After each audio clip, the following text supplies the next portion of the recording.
Okay, season 3, episode 4 of Euphoria, titled Kitty Likes to Dance, really brought me back to season 1. If not for Maddie and Cassie reuniting and just being girls about town, case in point, that shot you just saw, by the way, as someone who lives in LA, and if you live in LA, you know it was so crazy seeing them drive down Hollywood Boulevard. All those occasions, you know. But Maddie sort of taking Cassie under her wing to push her out to become an OF model and promote her, so to speak, as Maddie, that's what she does. She's I guess, is she a PR girly, or is that her formal job title? I don't know. But really, being the bigger person after completely being gut-wrenched and heartbroken after Nate and Cassie's wedding where she left, obviously that heartbreaking shot of her walking into her apartment while Cassie's in, big mansion, obviously, House of Horrors. But taking Cassie, turning her into this, bringing her to that party, and I hate to even use this phrase, but I guess pimping her out. I don't know if you're allowed to say that on this app, but I'm going to say it because that's literally what was happening. And then Maddie and the camera crew busting into that guy's room as they were, doing a little something they shouldn't have been. And Cassie dropping her handle. It was like peak season 1 Euphoria. It really brought me back. And if not for the fact that Maddie and Cassie are just the two best characters, well, it's really Alexa Demie's the best character in the series. And that's no shade to the rest of the cast, and Day is incredible. She was so good this episode. The last 5 minutes of the episode 4 really was like, I was clutching my pearls.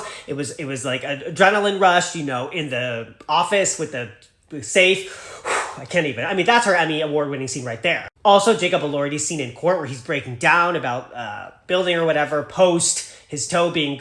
And then that first scene with Nate... I know I'm jumping all over the place, I'm sorry. That first scene with Nate and Cassie where he's like, this is a metaphor. The toe is a metaphor for overcoming, something crazy. And then only for him to share, his perspective on that traumatic episode post-wedding night. And Cassie being like, I am out of here.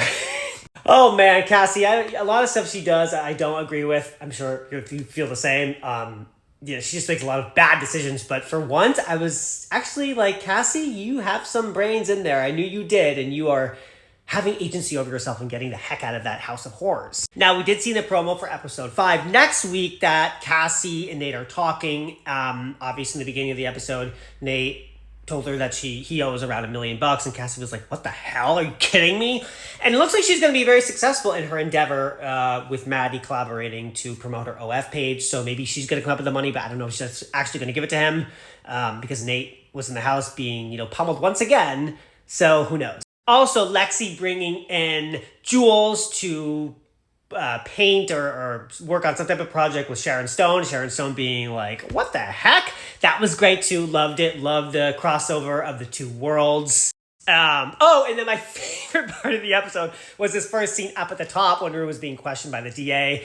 And they asked her, do you know who Lori is? And Lori, she goes, you mean the monotone lady who talks like this? That was incredible. Zendaya is such a good actress. She's such a good actress. Yeah, so I say all that to say, season 3, episode 4 of Euphoria was glorious. How do you follow up to the crazy wedding episode we got last week? But they did it. And I'm honestly, it's not too far-fetched to say this season is really freaking good. My own opinion. Okay, what are your thoughts?